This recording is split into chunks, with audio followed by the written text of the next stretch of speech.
สบายดีหมู่เพื่อนทาง Facebook ของข้าพเจ้าทุกๆคนพวกเรากลับคืนมาพบกันนี้ตามเคยมีชีวิตอยู่ด้วยพระคำของพระเจ้าสำหรับพระคำของพระเจ้าเทื่อนี้จะอยู่ในพระธรรมโรมบทที่1ข้อที่21ถึงข้อที่23ที่มีเนื้อในว่าเพราะว่าทั้งแม้น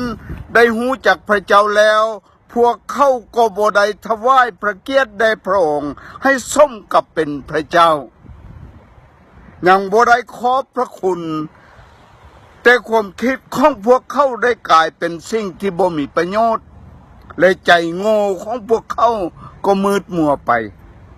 พวกเขาได้ประกาศตัวของพวกเขาเองว่าเป็นคนฉลาดพวกเขาจึงกลายเป็นคนโง่และได้เอาสง่าราศีของพระเจ้าที่ตายบ่เป็นไปเปลี่ยนกับรูปของมนุษย์ผู้ที่ตายเป็นและรูปนกและพวกสัตว์สี่ตีนและพวกสัตว์เลื้อยคลานอยู่ในภาษาอังกฤษ in Romans 1:21 to 23 it says for although they knew God they neither glorified him as God nor gave thanks to him but their thinking became futile and their foolish heart were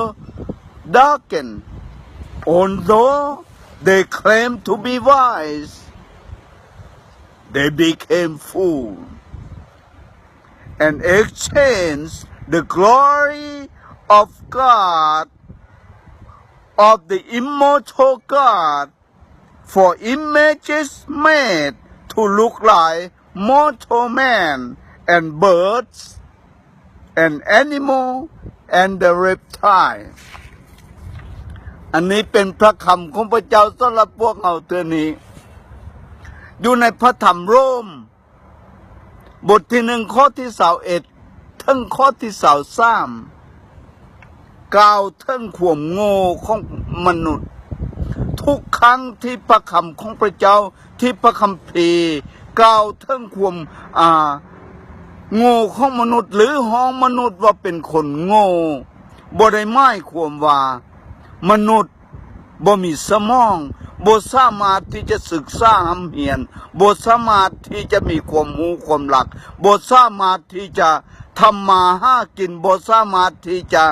ค้นครัวประดิษฐ์คิดสร้างใดบ่ได้หมายความว่าแบบนั้นทุกครั้งที่พระคำของพระเจ้าฮ้องมนุษย์ว่าโง่หรือเป็นคนโง่พระคำของพระเจ้าไม่ถึงมนุษย์ปฏิเสธพระเจ้าปฏิเสธว่าโลกนี้บ่มีพระเจ้าอยู่ในพระธรรมเพ่งสรรเสริญบทที่14และบทที่53ได้กล่าวไว้ว่าคนโง่คิดอยู่ในใจของเขาว่าโลกนี้บ่มีพระเจ้าแล้วการกระทำของเขาก็ชั่วช้าซ่ามานเขากลายเป็นคนที่ชั่วช้าซ่ามานอันนั้นไม่ถึงคนโง่คนโง่คิดว่าโลกนี้บ่มีพระเจ้าแล้วก็เฮ็ดความชั่วช้าตามความต้องการทางด้านจิตใจของตนเองอยู่ในที่นี้อยู่ในพระธรรมโรมบทที่1ข้อที่21ถึงข้อที่23ได้กล่าวถึงความโง่ของมนุษย์ทั้งสองครั้งอยู่ในข้อที่21ใจโง่ของเขาก็มืดมัวไปอยู่ในข้อที่22พอเขาประกาศตนเองว่าเป็นคนฉลาดเขาถึงกลายเป็นคนโง่ถ้าอ่านต่อไปบัดนี้อันไหนที่เห็นไม่ถึงว่ามนุษย์เป็นคนโง่ในที่นี้เพราะว่าเขาเอาสง่าราศีของพระเจ้าผู้ที่ตายบ่เป็นไปเปลี่ยนเป็นรูปของมนุษย์ผู้ที่ตายเป็นรูปนกรูปสัตว์สี่ตีนและก็รูปสัตว์เลื้อยคลานความหมายในที่นี้บ่เพียงแต่ว่ามนุษย์ปฏิเสธพระเจ้าเท่านั้นมนุษย์ยังสร้างพระเจ้าขึ้นมาโดยมือของเขาเองเป็นรูปคนผู้ที่ตายเป็นรูปนกเป็นรูปสัตว์สี่ตีนและก็เป็นรูปสัตว์เลื้อยคลาน ความโง่ของมนุษย์ในที่นี้ก็คือว่าเขาเฮ็ดพระเจ้าขึ้นมาด้วยมือของเขาเองเหตุผลที่ข้าพเจ้าบอกหมู่เพื่อนมาตลอดก็คือว่าถ้าหมู่เพื่อนเริ่มฟังที่ข้าพเจ้าบอกมันเป็นไปบ่ได้ที่ข้าพเจ้าเว้าที่มนุษย์จะสามารถเสื้อสามารถจับเอาหูภาพของพระเจ้าได้ว่าพระเจ้าเป็นหูภาพแบบใดว่าเสื้อว่าโลกนี้มีพระเจ้ามันเป็นไปบ่ได้เพราะว่ามันไกลจนเกินไปตั้งแต่ประธรรมปฐมกาลจนถึงทุกมือนี้โลกนี้มันเกิดขึ้นมานับเป็นพันหลายพันล้านปีในภาษาอังกฤษ many billions years มันบ่แม่นล้านปีแต่มันเป็นพันล้านปีดังนั้นยากที่จะให้มนุษย์สามารถเชื่อพระเจ้าสามารถที่จะรับว่าโลกนี้มีพระเจ้ามันเป็นไปได้ยากเพราะมันไกลจนเกินไปอันนั้นเป็นตัวที่หนึ่งแล้วตัวที่สองพระในองค์พระเยซูคริสต์เจ้าทรงกล่าวว่าพระเจ้าเป็นวิญญาณผู้ที่นมัสการพระเจ้าที่ถูกต้องจะต้องนมัสการด้วยจิตวิญญาณและความจริงเราคำว่าพระเจ้าเป็นจิตวิญญาณในที่นั้นก็คือว่าพระเจ้าบ่สามารถที่จะเห็นได้ด้วยตาของมนุษย์พระเจ้าบ่สามารถที่จะจับบายได้ด้วยมือของมนุษย์อันนั้นเป็นความหมายของคำว่าพระเจ้าเป็นวิญญาณถ้าพระเจ้าบ่สามารถที่จะเห็นได้ด้วยตาของมนุษย์และบ่สามารถที่จะจับบายได้มันก็เป็นไปบ่ได้หรือเป็นไปได้ยากที่มนุษย์จะเชื่อจะรับว่าโลกนี้มีพระเจ้าแล้วในที่นี้ความโง่ของมนุษย์ก็คือว่าเมื่อมนุษย์บ่สามารถที่จะจับภาพของพระเจ้าได้เขาทั้งเฮ็ดพระเจ้าขึ้นมาด้วยมือของเขาเองให้เป็นหูปคนให้เป็นหูปนกให้เป็นหูปสัตว์เลื้อยคลานให้เป็นสัตว์สีตีนแล้วก็เอามากราบไว้นมัสการอันนั้นเป็นความโง่ของมนุษย์ในที่นี้หมู่เพื่อนที่รักของข้าพเจ้าทุกๆคนบางเทื่อคริสเตียนก็คือการระวังดีๆคริสเตียนผู้ที่ว่าตนเองเป็นคริสเตียนแต่ยังไป